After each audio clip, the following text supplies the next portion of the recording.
మీరు ఎట్లయితే కష్టపడి మన ఎమ్మెల్యే గారిని 48,000 మెజారిటీ తోటి గెలిపించారో అంతకంటే ఎక్కువ నేను కానీ ఎమ్మెల్యే గారిని కష్టపడి మిమ్మల్ని అందరినీ గెలిపిస్తాం. నేను ఒకటే చెప్పేది, నా ట్రిగ్గర్ అయినా టార్గెట్ అయినా దయాకర్ రావు, టిఆర్ఎస్ పార్టీ. నువ్వెంతో మందిని కోవిడ్లో పోషిస్తున్నావు, ఎంతో మందిని గ్రూపిజం చేపిస్తున్నావు, ఎంతో మందితోటి చెడు ప్రచారం అనేది చేపిస్తున్నావు. దయాకర్ రావు గారు, నేను చెప్పేది నీకు ఒకటే, ఈ స్టేజ్ మీద నువ్వు అనుకున్నట్టుగా మేము పారిపోయే పిరికోళ్ళం కాదు.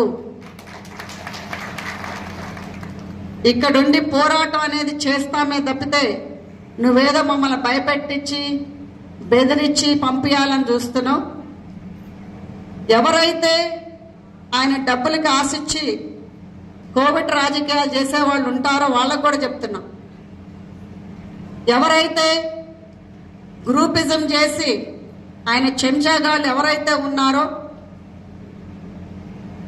ఎవరైతే అత్తాకోడల మధ్యన పెట్టాలని అనుకుంటున్నారో సహించేదే లేదు.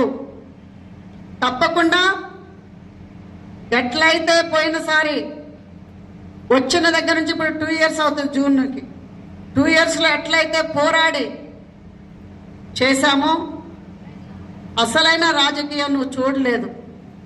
ఇప్పుడే చెప్పారు జాన్సమ్మలో 2-3 రకాలు ఉన్నాయని. 3వ రకం చూస్తే నువ్వు తప్పకుండా రాజకీయ జీవితానికి మాత్రం పర్మనెంట్గా పర్వతగిరిలో కూర్చోవాల్సిందే అని చెప్తున్నా ఈ స్టేజ్ మీద. నువ్వు మా పర్సనల్ లైఫ్లో కూడా వచ్చి నా ఫ్యామిలీ మీద మాత్రం ఈగ వాళ్ళగానే నువ్వు బతుకు అని చెప్తున్నా.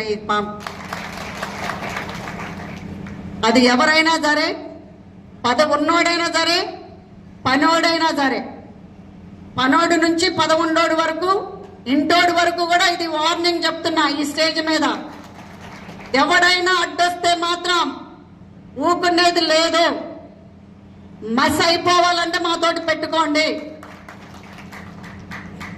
అంతేగాని వీళ్ళు ఆడోళ్ళు కదా ఊకుంటారని అంటే మాత్రం ఆడోళ్ళం కాదని ఆడు పులులు అని నిరూపించినాం. ఈసారి అగ్నిగుండాలని నిరూపిస్తాం, రాసి పెట్టుకోండి.